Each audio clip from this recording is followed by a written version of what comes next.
So you've seen the video, and we have the real thing right here, Jefferson holding it up.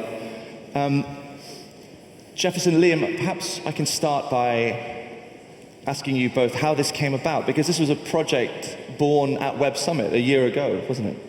Yeah, born in Dublin. Right. Conceived in Dublin. And how do you go from I didn't a meet conversation to a year this? ago to this day. I had never met this man. We were having dinner at Founders, and he was sitting opposite me, and I was just introducing myself to people at the table, because I don't come from the tech world, so I don't really know who's who, in this kind of like scene. So I was just saying, hi, how are you? I'm Jefferson. It was my first Web Summit that I'd been to. And he said, I'm Liam Casey. And I said, are you the Liam Casey? Because I'd just read in Wired magazine David Rowan do a feature on him where he went to San Francisco and followed you to Shenzhen. And it was a fascinating feature, and they called you something like Silicon Valley's go-to guy for hardware. So I was reading it, and he said, yeah, I'm Liam Casey. I think he was surprised that I knew who he was. And I was surprised to be sitting opposite him. And we started talking about David Rowan from Wired, who's a mutual friend of ours, and he said that David helped him come up with the slogan for his company. I think he was showing off a little bit, really. And I said, well, what is your slogan? And he said to me, if it can be imagined, it can be made. And I said, hang on a minute, I've got something. And for 9 months, I've been trying to make this a reality. And I've talked to so many different hardware manufacturers, so many different companies, consultants, tech companies, and for 9 months I was trying to realize this idea, which had kind of been a lifelong dream really, but I'd been in a kind of hardcore task force phase of trying to get it done, and I was defeated. There was no way that this was going to be a reality for me for last February to launch, when I wanted to launch it, because that's when I had Rihanna and she wanted to do it, and I knew it was the right time to put a flag in that space, as it were. Anyway, I took out of my pocket a mobile phone with a rendering of what I'd mocked it up to look like, and he started asking me a series of rapid-fire questions that led to 45 minutes of conversation, where you know what it's like when you meet someone and you fall in love for the first time and the room kind of dims, and you just look in each other's eyes. You fell in love. This is what happened. We were flirting, and it led to love. Right. The rest of the world disappeared, leaving only the two of you. It fucking did. There. 45 minutes went like that, because he started drilling me with questions. And I remember the first question he asked me was, so what emotion do you want it to have? Right. Yeah. And Liam, your company, PCH, you make things happen. You help tech companies, large and small, turn ideas into products that can be sold and marketed, right? Yep. And you must be used to hearing a lot of out there ideas for products, but when Jefferson pitches this to you, or he tells you his idea, did you immediately think, oh, we can do that, or did you think that's ridiculous? So usually when we engage with creative people or engineers or entrepreneurs who actually want to bring a product to market, the first interaction is, you listen to the story, but you have to you have a lot of probing questions that you have to ask. And what really struck me very early on, the conversation with Jefferson, was his absolute focus on what he was trying to achieve and his clarity. And it then didn't surprise me that he's an editor and a publisher, and because he knew very clearly what this product shouldn't be. Right. Which is always the hardest thing, because the last thing you need is scope creep. And I waited about 2 weeks. Scope creep, just explain what that is for a second.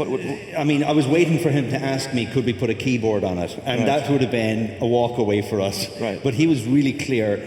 He didn't want to connect a device. This was just a storytelling device. It was the cover of a magazine, and it had to have movement in it. And he was really clear.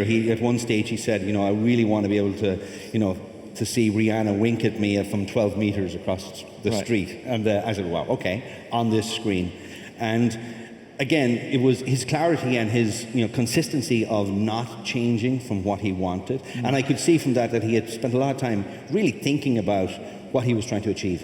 And for us, all the great people, the companies we work with, they're great storytellers and they're editors. And that's what we look for, because at the end of the day, we make products. Products have to sell, and storytellers sell those products. And that's a hugely important focus for us. When we meet companies, you can have very creative companies that come up with the best technology and the best products. But at the end of the day, if they can't tell the story and sell them, it's not going to go anywhere. Right. So you have this initial conversation, and then what happens? He tells you the idea, you think about it a little bit, and to make it, we should, for the benefit of the audience, explain that, I mean, this was done in 4 months. Oh yeah, from the idea here in Dublin to actually having the product in mass production in a retail store in Paris at Colette was 4 months. And there was a lot of moving parts in it. There was a lot of things that could have gone wrong and did go wrong along the way. But at the end of the day, we knew what the focus and what we had to deliver. And we had teams. We were very lucky because we had teams of people working in San Francisco. We had people working in Shenzhen, but we actually had a team of people working here in Ireland, working on it as well. So it had a lot of intensity to get it done. Jefferson, you've been thinking about it for a long time. What were the obstacles you'd run into previously before you started working with Liam? So I was looking at e-ink, I was looking at digital paper, I was looking at graphene technology. E-ink, the refresh rate was about 1 second for the page. I needed this to be high def, and that wasn't possible with a lot of the existing screen technology. When I met Liam, I had spent 9 months and quite a lot of money and had quite a big team working on it, and we were really fucking defeated. And that was the morning. That morning, I said it to everyone, this is what we've got to walk away from this and put our energies into other things. And that night, I was at Founders, and by some kind of weird stroke of good fortune, we were sitting opposite each other and we had this conversation. And he asked me, what emotion did I want this thing to have? So I was already prepared because I'd been prepping it and thinking about it. And the thing that I wanted this to have was wonder. It's important for me as a magazine editor for my reader to feel a sense of wonderment when they come across a cover. And that's what I think we've managed to achieve with it. The tech spec, he asked me what my tech spec was for it, and I was a little bit out of my depth when he asked me that, because obviously I don't come from the tech industry, I come from media and publishing. But my tech spec was, if I'm walking down a street past a magazine store or a newsagent or a bookshelf, I want Rihanna to be able to wink at me from 12 meters away and see it out of the corner of my eye, and turn around and go, did Rihanna just wink at me? And turn around and start walking towards that magazine cover, and then for my jaw to hit the floor. Right. And go, what shouldn't be moving is actually moving. Holy shit, that's exciting. And that's what I wanted to create. A lot of people call it a Harry Potter moment. For me, it's just, a natural progression of working in an industry where I'm constantly looking to innovate the value of print and to upscale what the print and physical experience is with print. And for me, this is a kind of a hybrid concept. It's the idea of actually creating a hybrid between print and digital, and putting a digital layer into a print format and allowing more readers and more people to have a more lasting and an impressionable experience with the totality of the product. But you didn't want it to be connected, did you? You wanted it to be a standalone digital... Yeah, totally unconnected. From the beginning, I said to him, I don't want to talk about Wi-Fi, I don't want this to be connected, I don't want people to be uploading their own images into it, I don't want the public to be able to, have themselves on the cover, I don't want it to keep changing, I don't want the content to keep changing, it's got to be locked. Because for me, it was about digital scarcity versus digital ubiquity. It wasn't about using the power of technology to democratize the experience of the magazine. It was about actually creating 1,000 limited edition products that were design objects, that were collectibles. I mean, these were retailing at £125. They were sold in stores like Selfridges and Colette. Selfridges gave us fantastic window displays. And it was about making the magazine, creating permanence with magazines that, are usually impermanent. Well, creating a new feeling for magazines which have had a tough time lately. The broader publishing industry has not had a great decade, has it? I mean, and this What does this do for them? Reinventing formats is part of what I'm interested in doing. Having now been a publisher for Dazed and Confused, we will be celebrating 25 years of Dazed and Confused next year, which was the first magazine that I launched. So yeah, we've seen a lot change, right. and innovating with formats is part of why we've remained so successful as an independent publisher, right. in an increasingly unindependent landscape. Right. Liam, when you look at the product the finished version, what does it tell you about where publishing could go? I mean, what potential do you think it has? We know, we've been contacted by many of the publishers and magazines. Some technology companies have come to us, and we actually think that, again, big tech companies could come to us and ask us to do this, and we wouldn't be interested in doing it, because with Jefferson it was more around the storytelling, the editorial, that actually captured us and got us interested. But we know for a fact that large publishers, large tech companies are looking at how to improve the technologies, how to bring down the cost of the technologies, right. to actually make it a viable product that actually, and some of the large publishing companies we think have a big interest in it. So in the future, I think Jefferson has been way ahead when he's brought this out. I thought he was absolutely mad to take this on, and I didn't believe him. And there was a time when we did the first prototype, I remember holding the first prototype, and there was a lot that was bad with the first prototype, and we had that prototype in January, and 2 months after your first conversation. Yeah, the first physical prototype, and it was rough, and I had a lot of feedback, and his team had a lot of feedback. It was everybody was trying to make this come good, and I said to him, we're not going to make it. We're not going to make February Paris Fashion Week. It had to launch there. There was Colette, which is an important store in the magazine and fashion world, had given us a slot for a press launch, and we had, the New York Times, the International Herald Tribune, Vogue, and various other members of the press there to review and look at the product, and tech press as well from Liam's side. And I wasn't going to miss that deadline because it's the point at which that magazine normally comes out. I said to him, we're not going to make it. There's too many changes. He said, trust me, I will make it. And I thought he was bullshitting me. I thought he was just saying it to not lose face. Do you know what I mean? Like not that it was just bravado. And I thought, if he makes this, he is Willy Wonka. He really can make the impossible possible. Text Willy Wonka. Yeah. The other thing that was really interesting for us is that we work mostly with tech companies, but in the past 2 years, we see a lot of the fashion companies experimenting with wearable technology.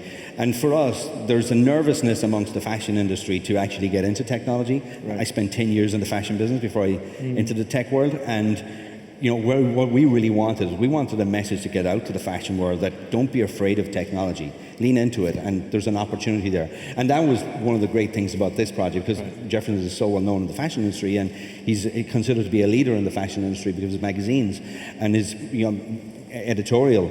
So for us, having that opportunity to work with somebody like Jefferson in that fashion world, and the fashion industry has come to us, which has been great, because the one thing with wearables, I would much prefer to see the fashion industry leading the wearable space, not the tech industry. Yeah. I'm going to disrupt this conversation for a minute. Who in the audience wants this copy? Come up here, take it. It's a stampede. Vince Bannon's at the front. It's your copy, but share it with everyone, then get it at the back and you can keep it. There you go.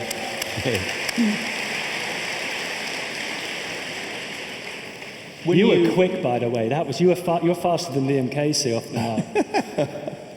When you were putting it together, when you had the prototype done, what were the biggest hurdles, biggest obstacles you had to clear to get to this point, to get to a workable product? For us, the fact that it was going to be under the scrutiny of the press and that it was going to get a lot of attention, it was going into the fashion focus, we wanted to make sure that out-of-box experience was fantastic. That's a big part of what we do, is making sure the products, when a consumer picks up one of these products, we want to make sure that it does create that sense of awe and wonder. Right. And it doesn't matter what it is, any product, we that's how we approach it.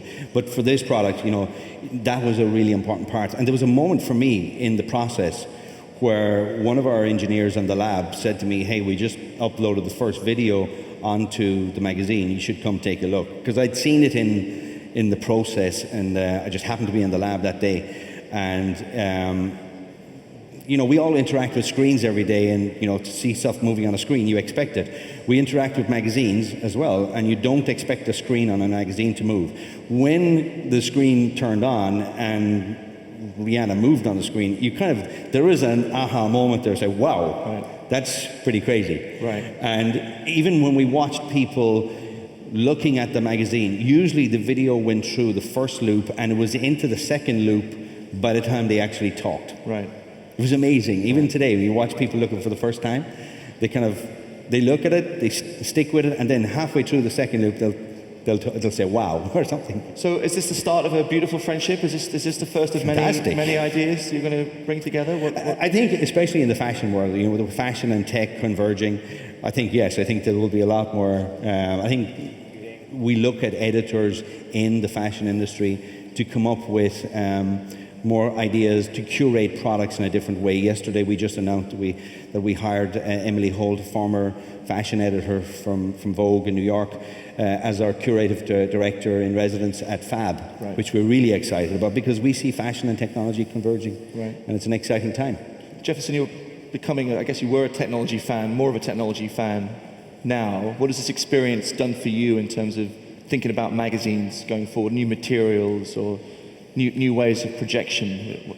Yeah, I'm working on holography at the moment, so we're going to launch a full hologram cover with probably the world's most famous fashion designer for next February. So I'm looking at, well, that's in play. And then I've been invited as part of an artist residency program at NASA at JPL to work on developing new materials that can be used At NASA? At NASA, at Right. JPL in Pasadena, which is The Jet Propulsion Lab in Jet Pasadena. Propulsion Yeah. Laboratories, which is just, you know, I'm humbled by it. I'm humbled to go in there and work with scientists who are exploring with materials. It's not a that world are- you normally associate with magazine publishing, right? Or any kind of publishing. I mean, that's No, but you smashing know, together. if you don't, I think if you're inside your comfort zone, you're never going to do anything creative. I think you've got to step out of your side of your comfort zone.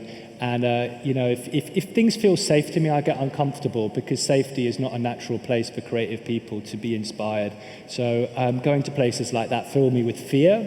They fill me with insecurity because I don't know anything that anyone's talking about. But you find synergies, and through those synergies, you know, new creative things can be explored, and that's how. You know, I'm going to see how to be the first magazine in deep space. And I'm worried about looking at my phone ringing with Jefferson's name coming up on it. For the next big project. Well, look, the light is flashing, but thank you for sharing the story with us, the two of you. We really appreciate it. Can we have a round of applause for Liam and Jefferson, please? Good.